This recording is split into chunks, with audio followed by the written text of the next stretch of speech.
അപ്പൊ നമ്മൾ ഇതുപോലെ പ്ലേറ്റ് ചെയ്തു.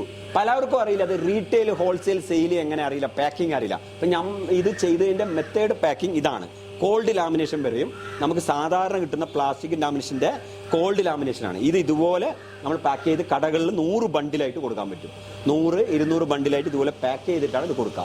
ഇതിന്റെ പ്രത്യേകത ഹോൾസെയിൽ ഡീലർക്കും റീറ്റെയിലർക്കും ഇതുപോലെയാണ് നമ്മൾ പാക്ക് ചെയ്തിട്ടുണ്ട്. അപ്പോൾ 1 വർഷം വരെ നമുക്ക് ഇത് പ്രൊഡക്ഷൻ ചെയ്ത് കേടുകൂടാതെ തണുപ്പടിക്കാതെ പൊടിയടിക്കാതെ വെക്കുകയാണെങ്കിൽ 1 ഇയർ വരെ കാലാവധി ഈ പേപ്പറിനുണ്ട്. കാരണം എക്കോ ബയോ പാക്കായിട്ടുള്ള പേപ്പറാണ് നമ്മളിത് ചെയ്യുന്നത്. സാധാരണ ഇങ്ങനെയാണ് പാക്ക് ചെയ്ത് വെക്കേണ്ടത്. ക്വാളിറ്റി ആയിട്ട് നമുക്ക് എക്സ്പോർട്ടും ചെയ്യാം, നമ്മുടെ ഇന്ത്യൻ ലോക്കൽ മാർക്കറ്റിലും മാർക്കറ്റ് ചെയ്യാൻ പറ്റും.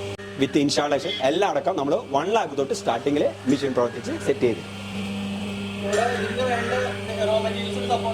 ഫുള്ളായിട്ട് നമ്മൾ പേപ്പർ മെറ്റീരിയൽ, അതിന്റെ കൂടെ പാള പ്ലേറ്റ് മെറ്റീരിയൽ, പാളന്റെ മെറ്റീരിയൽ, ലീഫ്, അതാണ് ഇനി ഒരു പ്രൊഡക്റ്റാണ് സ്പെഷ്യൽ.